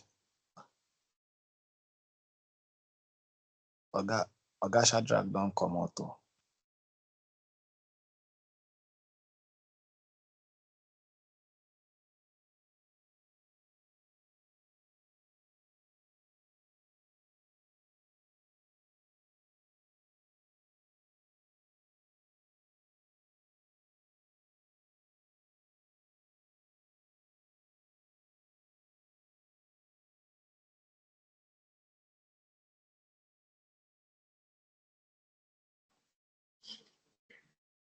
Yeah, I don't know if that was up to a minute though. But yeah, thank you for the break. Because I think I was almost losing. Sorry. I was almost yeah, please stay hydrated. I hope you also drank water. Or if you haven't, you could quickly do that. Please let's stay hydrated. We no do. Sir, I have a question. Yes, please, you can ask your question. Now, Oh, please where don't call me first name? sir. Thank you. Please don't call me sir. My name is Shadrack. Fine. You can call me Shadrack. Okay. Adeyemi, the percentage Yeah. at the beginning of van and at the end of van, what if we didn't add at all? Can't we have the same thing here, the same output? If you didn't add the percentage at all. Yes, like this. You know, we had it from the beginning and we had it at the end. You mean like so this? What? May God bless me and you. Okay, so the interesting thing about doing something like this is you might not get a result, except there's somebody that his name is just Van. Okay, so luckily we have someone that his name is just Van. So do you see what this means? What this means is you are specific that the name has to be Van, not Van and some other characters, because that percentage is specific is in place of other characters. So if you put the percentage in the front, where's my percentage sign? If you put it in front, it means there might be other characters before the van. So if you put the percentage after, you could even do it this way, Seth. It means if you put it after like this, it means other characters after the van. So if you run this now, you see that it's only return values for things that start with van, then other characters. So Van, Vance, Vanda, Vanessa. Then if you put it at the beginning, at the end, it means you don't mind whether it is starting, whether it's in the middle, anywhere, just return, but there just has to be a van there. So does that answer the question? May God bless me and you. Thank you. So I think I want to answer one more question before I try to do maybe a join or something. So let's say maybe for marketing reasons, we want to fetch records from the customer table for people that are using Gmail. Maybe because for some reasons, we just have a system that only panders to our customers with Gmail, or maybe Yahoo Mail or Outlook, whatever it is. So in this case, let's answer this question to fetch records from the customers table. So we say again, I just write this to make it easy, like select from the condition where. So always remember you use the where clause when you're trying to streamline your or filter your data to a condition. So in this case, let us just select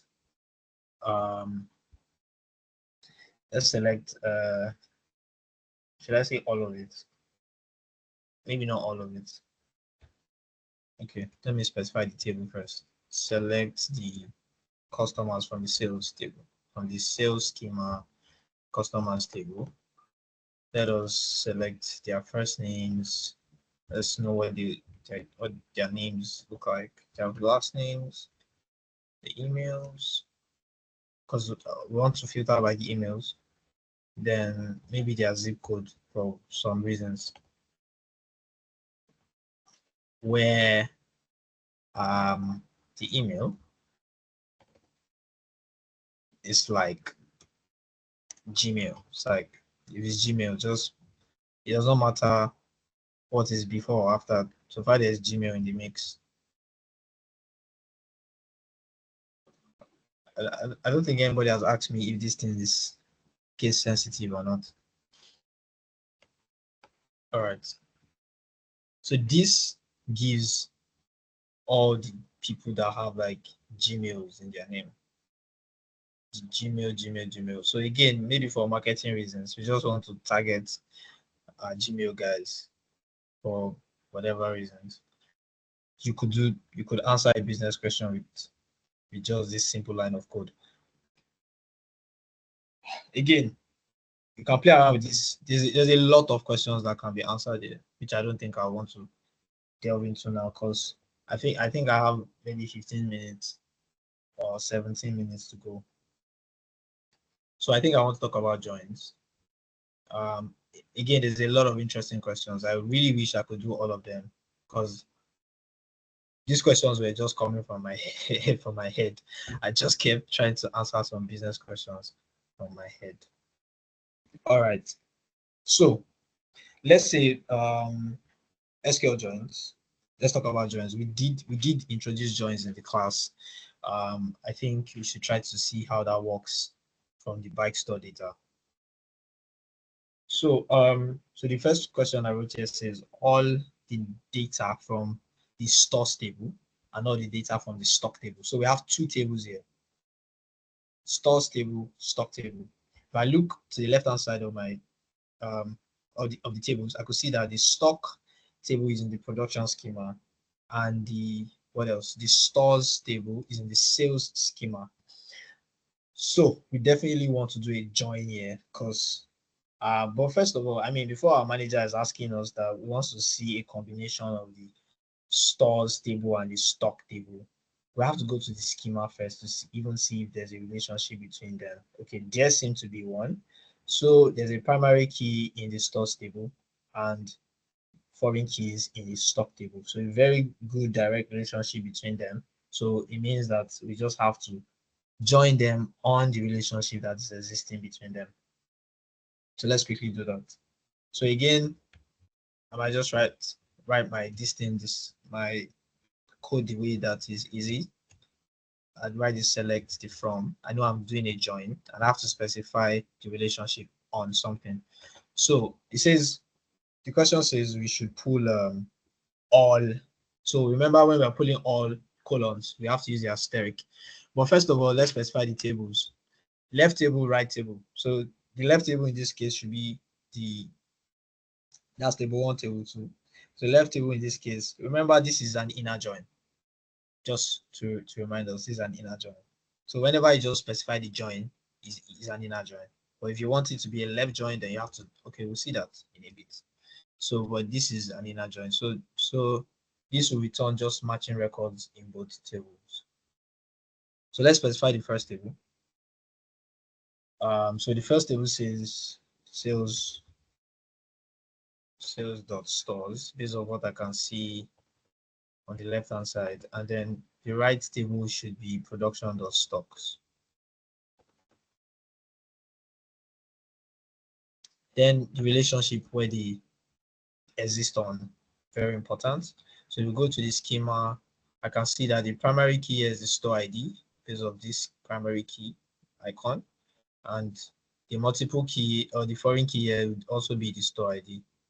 So I'm just going to go there to establish that. That says sales, or I could just copy this so I don't keep typing.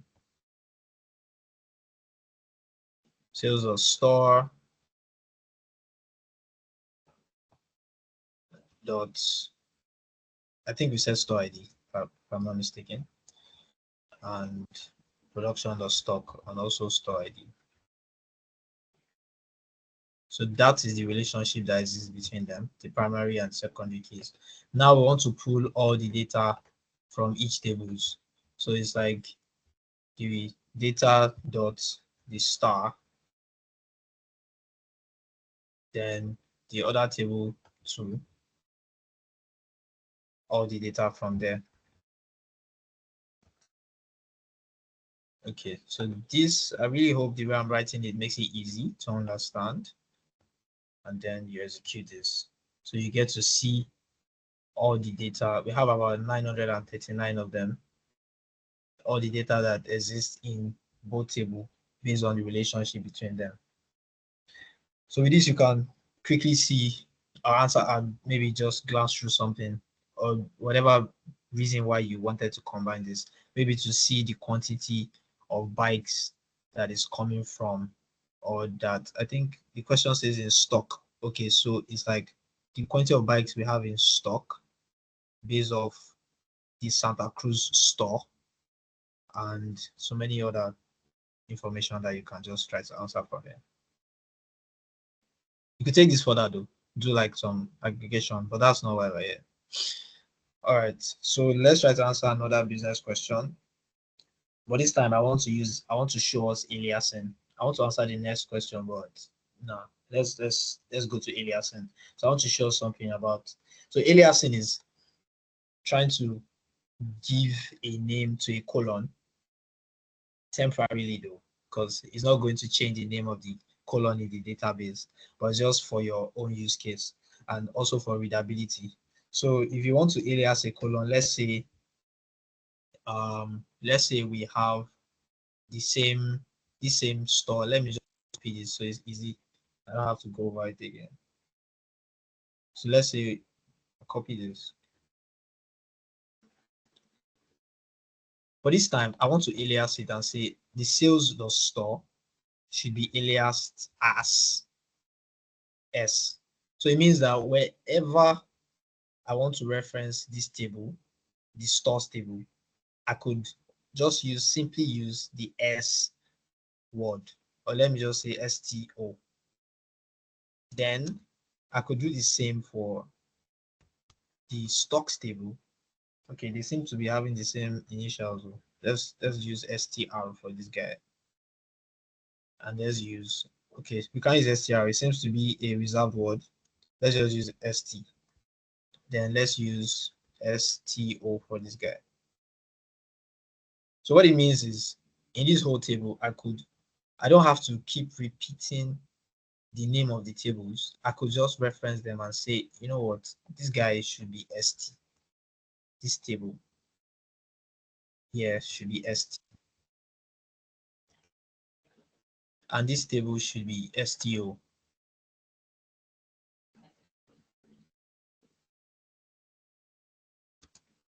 And also likewise here, sales or store, it's like ST. And this is STO. So I could run this and still get the same result. So you can see that you could even try to just pull like informations that we want.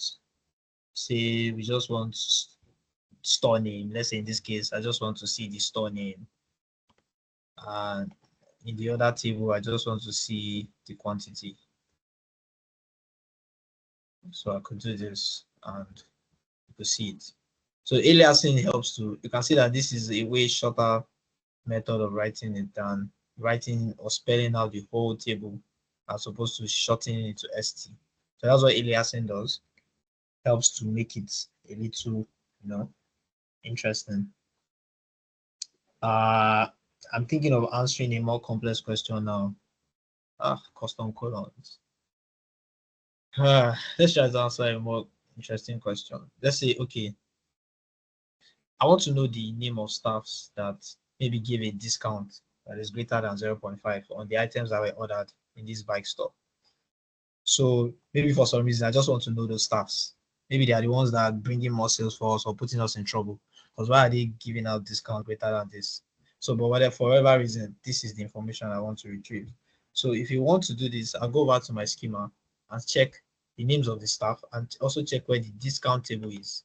So if I do this, I'll see that staff, there's a staff table and their names are here under the sales schema. And the discount is in another table, the orders item. But there's no direct relationship between those two tables. But fortunately for us, there seems to be an intermediary table, which is the order sales table. So it means I have to join this table to this table, then join this combination to this table, so we can retrieve the information we want from both tables. All right, so let's see how that works. So to do that, I know that I'm doing like two joins here. So it's like, I'm just going to try to spell it out. I'm selecting from a table, and then from that table, I am joining it to another table on a particular relationship. Then those two tables combination, I'm also joining it to the third table on another relationship. But interestingly, the question now says we want a discount. We want to check those staffs that they gave discount greater than 0.05. So I mean there's a condition here. So I have to put a where statement too. So and then I'll just end up my code like this. So now just over to filling up. So we check the schema diagram again. There's a staff table, there's an orders table, there's an order item table. The information we want to retrieve are in two faraway tables, but there's an intermediary. So let us try to start from where we can easily connect. So the sales order table, we can connect it to the sales order item table. So let's go there and say, So let's go there and say from the sales schema, we want to connect the sales order table. But let us make this easier for us because we can't keep spelling it. So I'm going to save it with an alias ORD. So you can see that I didn't use the AS keyword, AS like this. You could also skip it, it will still work. Just put a space in between and then put the name of the table you want. So we're going to be joining that to the sales. If I put that in caps, it will still work, but for readability purpose, please don't do that. So sales.order item table. Let's name this one ITM. Then we're going to be joining it on the relationship. So to check the relationship between two tables is order ID, primary key. Okay, the other ID is primary key here. Then the multiple key is also order ID here. So we're just going to do that. Why do I keep bringing this guy out? So I'm going to call the alias now instead of writing out the whole thing. So we say ord dot order ID equal to ITM dot order ID because that's the relationship between them. Then we're going to be joining these two tables. We've established a relationship between them. Now we can establish the combination of this relationship between the third table, which is the staff. So, and the relationship here is order ID on the orders table to there's an order ID here. Yes, there is an order ID here. If I'm not mistaken. Actually, it's a staff ID. There's a staff ID here, there's an order ID here, there's a staff ID. Okay, so this is the primary key, staff ID, and you can see it's having the key here, primary key. Relationship here, multiple key, staff ID. All right, so we go ahead and join based on that. So we call the sales schema to the I think the staff's colon. Let's call this one STA.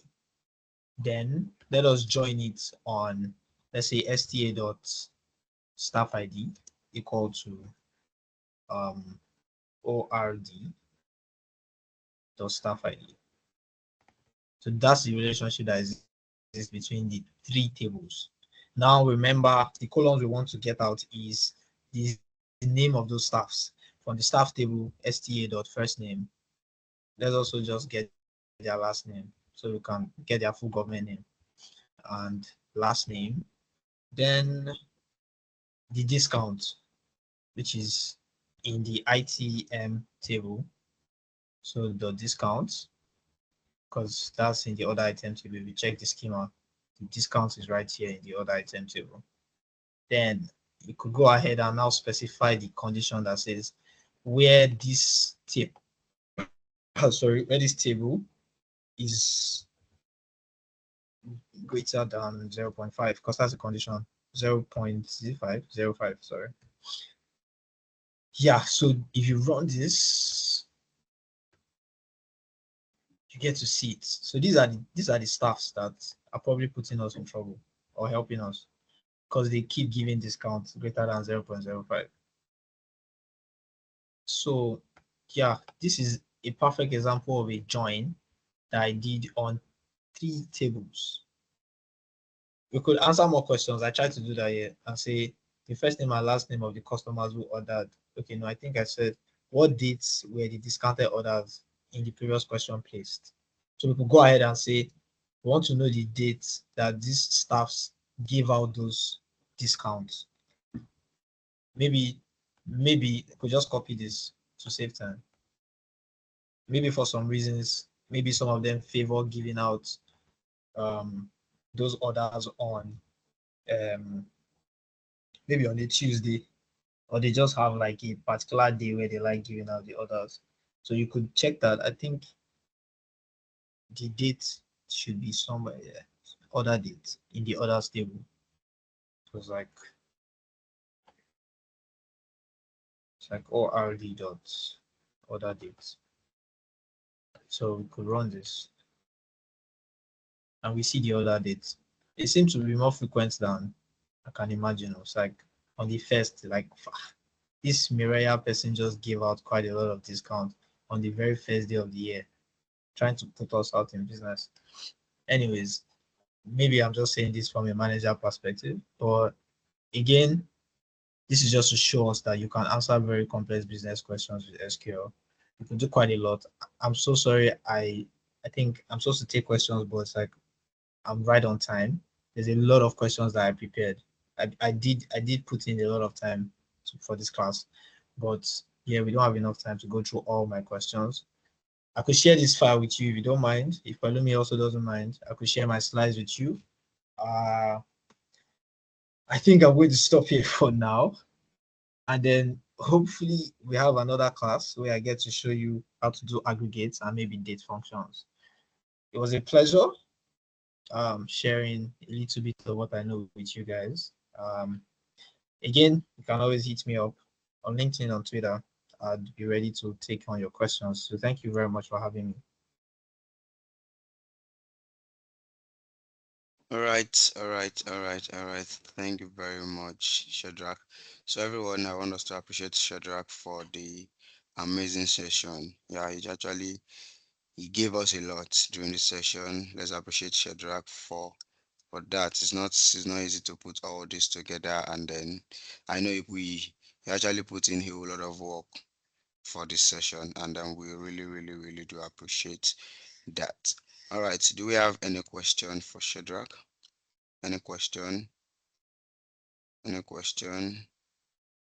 Okay, I will say that as a no. So don't worry if you don't have question Sorry, now. Pelumi. Okay, Good afternoon, Pelumi. Yeah, afternoon. can you hear me? Yeah. I This is can Abu hear you. Samad. Shadrack. Sorry, I noticed that for the primary keys and foreign keys, we're just focusing only on IDs. Can we use date as well to represent primary and foreign keys, like unique dates to represent both the primary and foreign keys? Okay, thank you. So In case if there's no foreign ID. so to answer that question, it is always dependent on the database, dependent on how it was built from the scratch. Because if you were here from the start, where I did show how the data was built, the DML and DDL commands, you could see that it was already specified from the start. The primary keys and foreign keys were already very much specific. So in this case, we don't have so much of a choice than to just follow the order of how it was built. But again, to answer your question, just in case you are the database administrator, yes, it might be that you have your primary key as something else other than an ID colon. But very rarely would you have a primary key as a date, just because you might not be having, which not to say it's not possible, please, it's very, very much possible, but you might just be having information of multiple dates. But just in case you do have unique, because remember, a primary key is supposed to be a unique colon. So just in case something like that does exist in your case or your peculiar scenario, yes, it is very, very much possible to have other colons aside IDs as primary keys. Very much possible. I don't know if that answers your question. Thank you. All right. Thank you. Thank you. Yeah. Thank you. Is there any other question? I think someone was asking that how can we share the resources? I really don't know. I think Yeah, I was about to get to that. So thank you very much for the answer to that question. So we'll get the recording of this session, and then I'll also reach out to Shadrack to share the resources, both his slide and then the the file, that's the SQL file. So probably we can just practice on our own. And then we are definitely going to bring Shadrack next month. So prepare your questions and then everything you want to ask Shadrack. Yeah, so there's going to be second session for the SQL class. So I think that will be all for now. Thank you very much, Shadrack. We really do appreciate your time because it's not something easy to squeeze over 2 hours out of your time, but we really appreciate we are all doing this because of community development. Thank you very much. And then I also want to appreciate everyone that joined today's session. So when the recording is out, I will definitely put it on both Twitter and also LinkedIn for us to access it. So I think we can draw our curtain from here today for the June meetup.